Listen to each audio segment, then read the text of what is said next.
direto da Tijuca. Você conheceu muito bem a Tijuca, Pascoal, nos seus tempos de Rio de Janeiro. Lá você estava pertinho do incomparável, que contra o Cruzeiro não honrou o percentual de 70% apostados por você ontem aqui. Você falou que era 70-30 pro Flamengo contra o Cruzeiro e, ó, 0-0. Eu e Zinho. Aí, Rafa, um abração pra você. Os três, vocês e Zé Elias, deram vitória pro Flamengo com 2 gols de vantagem. Deu 60-40. Deu 60-40. Mas nos palpites de placar. E o senhor disse o seguinte, eu estou com vocês. Eu falei que ia dar um empatezinho. Aí, José. Ele está, até o jogo começar, ele estava com a gente. Não, ele tava nervoso, Pascoal, quando o jogo... Quer dizer, então, que o torcedor palmeirense ficou feliz com o empate? Você falou que era o resultado que o palmeirense gostaria? Tanto é que o... Duvido.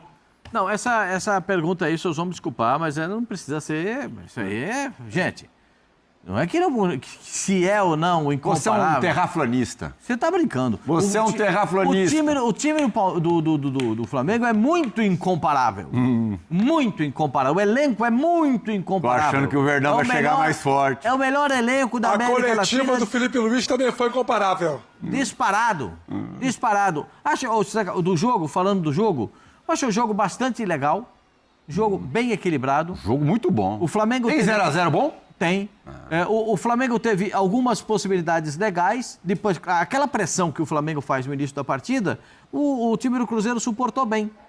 Porque, se não me falha a memória, teve um chute do Arrascaeta, o goleiro pegou a cabeçada do Lino e depois não teve mais nada. Que isso? O Cruzeiro jogou muito. Não, tô falando do Flamengo no primeiro tempo. O Flamengo. O Flamengo no primeiro tempo. Só uma coisinha. É impressão minha, o Samuel Lino joga aberto.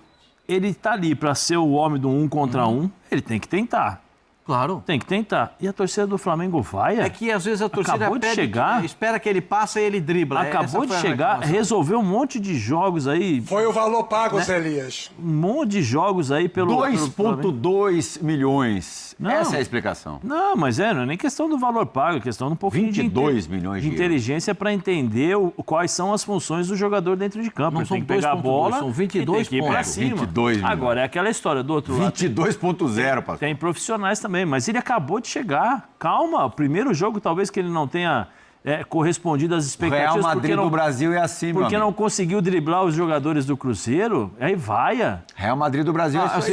Essa é uma coisa que chamou a atenção. A impressão minha, o Jorginho também falou, vocês têm que ajudar. A impressão minha? Vamos ajudar. Bom. A gente notando no time ontem do Flamengo, no jogo contra o Cruzeiro, eu quero dar brilho também para o time do Cruzeiro. Não é só o Flamengo, não. O Cruzeiro jogou direitinho. O Cruzeiro obrigou o Rossi a fazer algumas defesas importantes. O Cruzeiro jogou direitão, jogou bem. Não, o Cruzeiro jogou como o Cruzeiro. O Cruzeiro tem algumas vertentes... O Cruzeiro acertou mais o gol do que o Flamengo. Claro, a pontaria estava melhor. Exatamente esse era o ponto. As vertentes do Cruzeiro ontem ficaram mais claras. É um time que gosta. O que o Cruzeiro não teve ontem foi a bola passar pelo meio-campo com qualidade que costumeira. Mas o Matheus Pereira jogou pra caramba. Não, mas o time do Flamengo marcou bem. Mas a bola tava chegando toda hora no Matheus, hein? Nossa. Em contra-ataques, né? Aliás, joga a bola. Tiveram espaço em contra-ataques. Joga, hein? Joga muita bola. Agora, facilidade. Não à toa, eu já o pedi algumas vezes na seleção brasileira, porque o Brasil não tem um meia. Alguém para fazer esse tipo de ligação. E o Matheus joga muito bem. Agora, entendi que o resultado de empate foi o melhor resultado para a partida. Se você analisar mais justo. O contexto geral do jogo, acho que foi o melhor para o jogo, o que retrata melhor a partida. Mas eu não vou dizer que o Cruzeiro não fez. O Cruzeiro jogou direito. O Cruzeiro é candidato, gente. O Cruzeiro continua candidato ao Campeonato Brasileiro. Claro que um pouco mais distante. Mesmo que não queira, né, Pascoal? Ou o dia que não queira. Como que é? Não escutei, Rafa. Repete. Mesmo que não queira, o Cruzeiro diz que não quer ser campeão brasileiro. Não, pode dizer que o campeonato não é esse, não é o campeonato do Cruzeiro, que o Cruzeiro tem que se interessar, não é nesse ano que o Cruzeiro vai brigar pelos títulos. O Cruzeiro vai incomodar aqui, ó, em dezembro, comecinho de dezembro. Aonde? Aqui, ó. Semifinal da Copa do Brasil. Jogando lá? Ali é o caneco do Cruzeiro. Vai incomodar?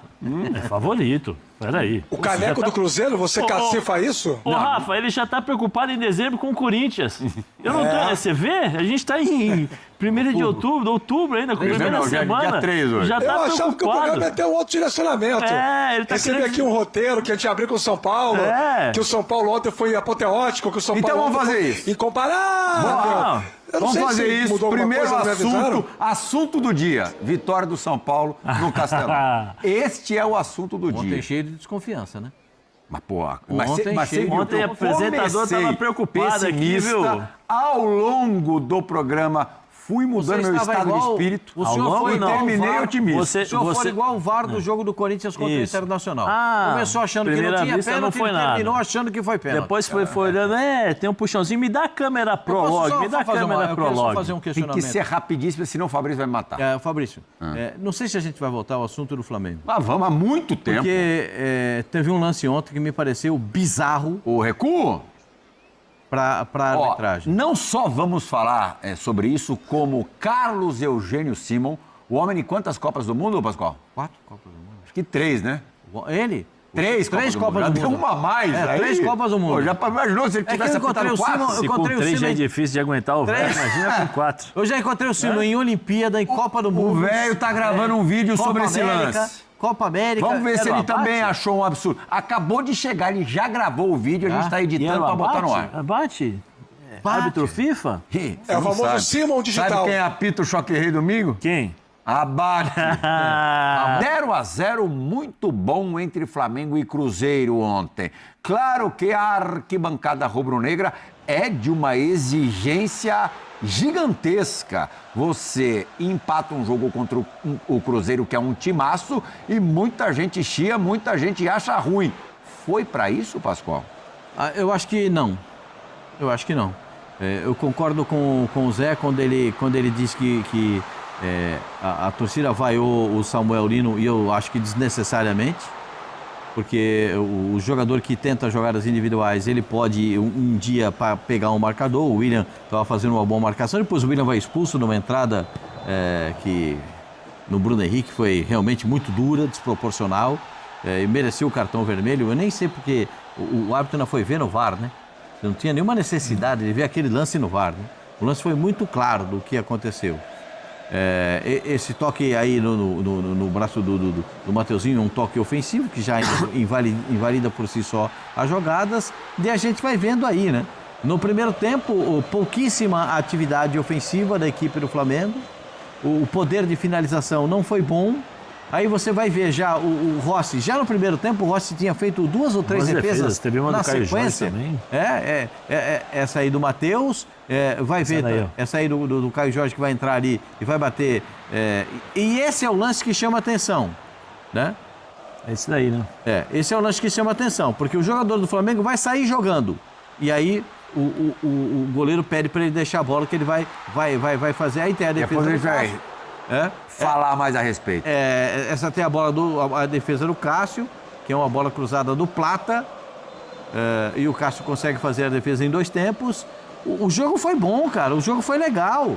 É um jogo taticamente muito bem disputado, um jogo com muita intensidade, 2 times com clareza tática dos acontecimentos dentro de campo, sabendo se comprometer dentro da partida.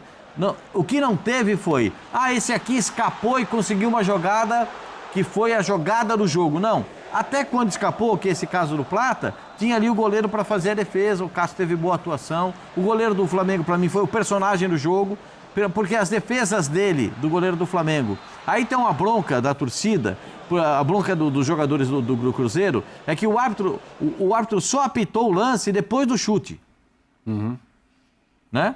E aí o pessoal do Cruzeiro correu em cima do árbitro para dizer, você esperou chutar para ver se a bola ia entrar, para depois marcar falta? E se você não marca falta? E aí ia dar um problema.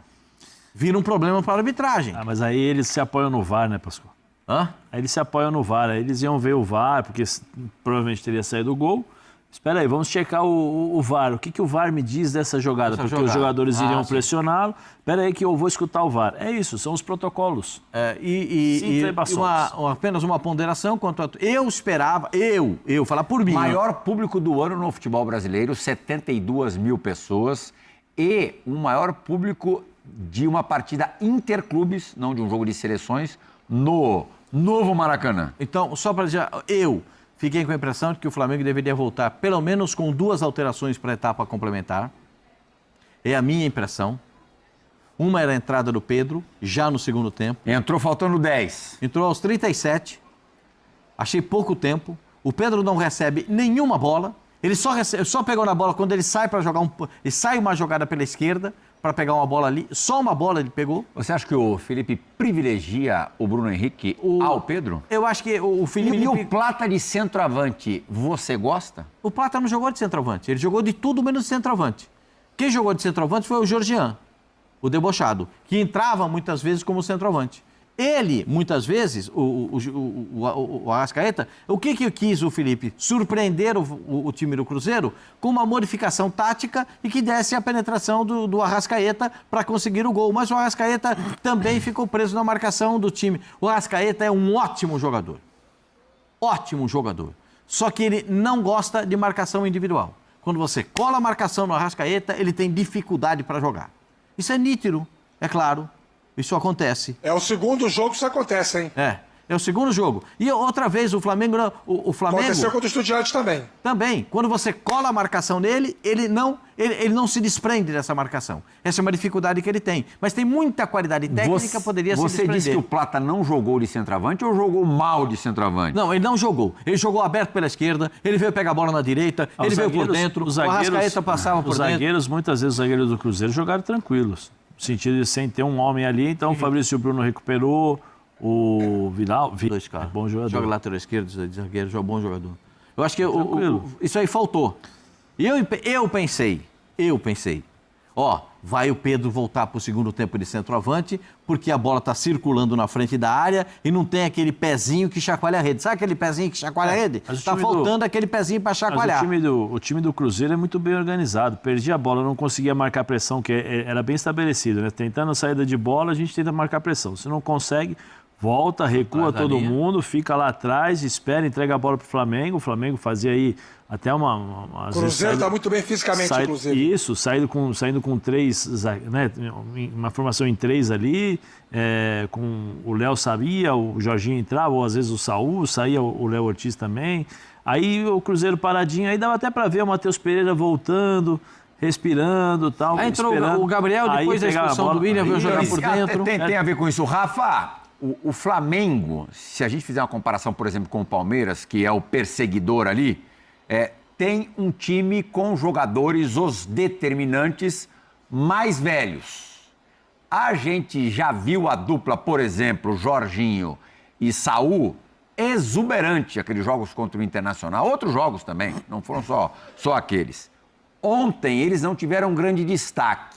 Você acha que pode ter a ver com sequência, o calendário brasileiro, eles já com um desgaste maior, com a coisa caminhando para o final da temporada? E isso pode ser determinante nas finais do Brasileiro e da Libertadores? Eu acho que tudo pode. Essas possibilidades todas existem. E assim, ninguém melhor do que a fisiologia do Flamengo para entender as condições próprias de cada peça para entrar em campo. A gente passou muito tempo, né, semanas, meses, debatendo depois da janela, quando o Flamengo adquiriu bons reforços, excelentes reforços. A melhor janela de meio do ano do futebol brasileiro foi a do Flamengo, para mim isso é incontestável. Debatendo qual seria a formação ideal com o Felipe Luiz. Eu cheguei a dizer uma vez o seguinte: ele não vai ter pressa para encontrar essa formação ideal, porque as formações itinerantes, elas vão entregar muita coisa. Tanto que o Flamengo está bem nas duas principais competições, lidera o brasileiro e é semifinalista da Conmebol Libertadores, sabe-se lá como também, né? Com um sufoco desnecessário diante dos Estudiantes, principalmente pelo que fez no Maracanã no primeiro tempo. Mas, respondendo a sua pergunta, pode ser que sim. E isso porque o Felipe Luiz encontrou, exatamente nos confrontos contra o Internacional, o chamado meio-campo ideal, com Jorginho, Saúl e Arrascaeta. Uma vez você tendo encontrado o meio-campo ideal, que é o setor vital de um time, E desde que a bola redonda funciona assim, o time de futebol ele começa a ser escalado pelo goleiro, porque é o primeiro. Mas ele tem que ser montado com o olhar, a lupa para cima do meio campo. Você tem que ter um meio campo que marque, ataque, componha, ocupe espaço com todos os níveis de 7 para cima, né? De alta aceitação. Quando ele encontrou esse meio campo, ele não quis mexer. Quando ele encontrou essa formação, ele não quis alterar. E aí você tem 3 jogadores com uma condição física mais específica. Saúl, Jorginho e Arrascaeta. Saúl e Jorginho voltando de temporadas em que não tiveram férias, praticamente. Porque a temporada europeia emenda com a sequência da temporada brasileira. Isso também tem que ser considerado. Eu não tenho informação, Plihal. Sinceramente, não tenho. Se tivesse, estaria. Mas eu não consigo desqualificar a sua pergunta porque ela tem muita lógica. Provavelmente, esses jogadores estão sentindo já, em alguns momentos, essa exigência alta, porque o Felipe Luiz os mantém como titular em todos os jogos, até porque o Flamengo quer o Campeonato Brasileiro, a torcida quer a Libertadores. O Felipe Luiz acaba tendo que contemplar as duas valências, né? Atender o planejamento do clube e atender o anseio da torcida. Pascoalzinho, Samulino, tá sentindo os apupos da galera? Ontem ele pegava na bola, a gente já escutava um barulhinho diferente. Eu acho que aí é uma certa precipitação da torcida, né? Porque ele já definiu jogos a favor do Flamengo, ele chegou muito bem. Aliás, parecia até que ele já jogava no Flamengo um tempão, né? Quando ele chega no Flamengo, ele já deu os sinais, né? Ele foi convocado até para a seleção brasileira. E jogador que joga do 1 para 1, o que é 1 para 1? Deixa eu explicar para você. Que joga para driblar o adversário, né? Joga contra um lateral. Ontem ele pegou um adversário bom. O Willian é um jogador que já foi convocado para a seleção brasileira, como ele foi convocado para a seleção do Brasil. E ele pegou um adversário difícil de ser batido. É normal que isso aconteça. Eu não conheci, nem o maior de todos, Edson Arantes do Nascimento, jogou todas as partidas bem. Teve dia que o Pelé não jogou bem. Era raro? Era muito raro. Muito raro você não ver o Pelé jogar bem. Mas ele teve dia que não jogou bem. Então, eu estou dizendo o maior exemplo de todos, que é o Pelé, para chegar no Samuel Lino. Porque ele é um jogador do 1 contra 1, do drible, da facilidade de chegar na linha de fundo, de botar a bola cruzada na área. E para ter esse jogador que bota a bola cruzada na área, você precisa ter um centroavante, alguém que faça o gol. E o Pedro não estava em campo também. Né? E o Plata muitas vezes jogou fora da área do que propriamente dentro da área, deixou o Arrascaeta entrar na área. É só você ver os lances do primeiro tempo. Vai conseguir uma cabeçada, ele vai tentar uma cabeçada. O Samuel ele recompõe pra caramba, né? Sim, ele ajuda muito. Demais o time. Você acha que essa colaboração está prejudicando, Zé, na hora que ele precisa partir para cima, nesse 1 contra 1 que o Pascoal acabou de dizer? Eu acho que chega já mais fadigadão? Primeiro que ele, assim, por mais que ele seja um jogador jovem, você precisa ter uma readaptação, você precisa se adaptar ao futebol brasileiro. Ele não jogava um jogo a cada 2 dias na Europa há quanto tempo? Com deslocamentos, ele não fazia isso. Então é natural você ter esse desgaste. A forma como o Felipe exige que os jogadores joguem a partida de intensidade, você pega a bola, perde a bola, rouba, pressiona, se não roubou, você tem que continuar correndo. 30 minutos de pressão total. É natural você ter um cansaço. Aí depois você tem que pegar essa bola, partir para cima o tempo todo, porque isso deve ter sido uma instrução, deve ser a instrução do Felipe. Até porque se você tem o Samuel Lino, você tem o Carrascal, você tem o Plata e você tem o Bruno, o jogador que vai ir no 1 contra 1 de velocidade é só ele, a não ser que o Plata esteja jogando aberto no lugar do Carrascal, que não foi isso que nós vimos. Né? Então o único jogador para sair no 1 contra 1 que o Flamengo tinha era ele. E aí ele tentou, e é natural. Só que do outro lado é aquela história.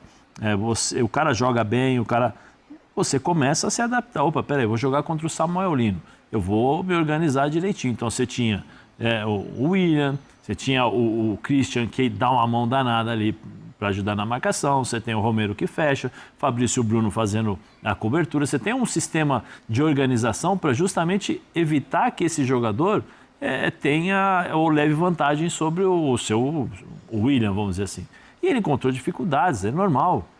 Isso faz parte, mas como no próximo jogo ele pode pegar na bola e encontrar facilidades, porque talvez ele esteja mais tranquilo, mais relaxado, mais Próximo jogo é contra o Bahia, lá na Fonte Nova. Mas assim, é natural você ter esses altos e baixos depois de muito tempo que você está na Europa. Muito tempo assim, você está algum tempo na Europa, você volta, você tem uma sequência. Se eu não me engano, ele não saiu. Ele jogou quase todos os jogos. Sim, ainda foi para a seleção. Até a mesma, por exemplo, o próprio Jorginho, também não é mais o mesmo Jorginho que chegou. Então, chegou a se lesionar, o Jorginho. Já se lesionou. Quando o Jorginho chega, o Jorginho, se não me engano, faz 10 jogos seguidos. Aí ele tem uma queda. É natural, o próprio Saúl. Saúl chegou um pouquinho mais acima do peso, começou... Entrou em forma. Agora também está encontrando dificuldades. Por quê? Porque os times começam a mapear aonde o cara joga, aonde ele passa, como ele se movimenta. E aí tem dificuldades. Uma coisa é você jogar com um elenco qualificado. O Cruzeiro tem um elenco qualificado, bons jogadores. E outra coisa, quando você joga contra times que têm elencos limitados. Aí o Flamengo deita e rola. Felipe Luiz falou sobre este momento do Samuel Lino, as críticas, as vaias recebidas ontem à noite no Maracanã. Roda o Felipe. Bom, primeiro que o Lino, todo mundo sabe da qualidade, ele já demonstrou quando ele chegou aqui. E todo jogador, e principalmente aqui no Flamengo, oscila, né? O Lino teve uma sequência muito pesada de jogos, muito difícil. O jogo da Libertadores teve uma carga grande, depois 3 dias teve que jogar também contra o Corinthians, onde foram jogos muito difíceis e eu optei por dar essa sequência de minutos para ele. E fisicamente, talvez ele sentiu um pouco no jogo contra o Corinthians e isso faz o rendimento cair um pouco. Agora, é importante que vocês e também a torcida entenda que os dribladores são os jogadores que mais perdem bola. Isso é uma coisa natural do futebol, nas estatísticas, em todos os lugares. Então, sempre que você tem um driblador, que no nosso caso será Cebolinha, Michael, Samuel Lino, o próprio Plata quando joga aberto. Então, são jogadores que são dribladores e eles arriscam um contra um e se expõem muito. É claro, e quando o jogador começa a escutar a arquibancada vaiando, a confiança para tentar o lance individual diminui, e aí o cara acaba perdendo o que tem de melhor na sua característica. Ramon Abate Abel, Pascoalzinho, aquele lance que você falou no comecinho